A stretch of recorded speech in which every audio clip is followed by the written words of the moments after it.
What do investors expect when they buy shares in a utility? The idea is that we will always need water and electricity, and companies that supply them are therefore defensive investments that can pay out big and reliable dividends. And prior to the financial crisis, that was largely true. The total returns from major European utilities in the 5 years to September 2008 were triple those from European equities generally.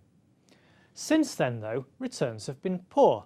The purple line on this chart is the Stoxx 600 European Utilities Index over the past 5 years, and you can see that it has barely risen. Contrast that to the regulated utilities, things like water companies and gas and power transmission networks. These are the other lines, companies like National Grid in the UK and Terna in Italy.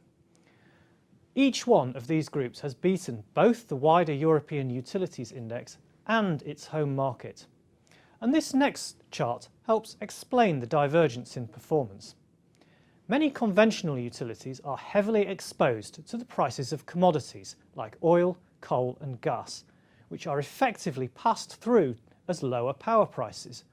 And so generators' share prices have simply tracked oil prices lower over the past year, as this chart shows. At the same time, weak economic growth in much of Europe has reduced demand for electricity. Regulated utilities are far less exposed to these trends. Their returns are dictated mostly by regulatory settlements, derived from the value of their assets and their cost of capital.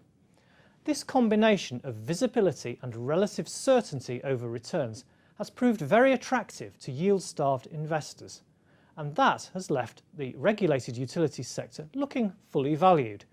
These estimates from RBC show how big regulated utilities trade at a premium to their forecast asset base. The average across the sector is around 28%.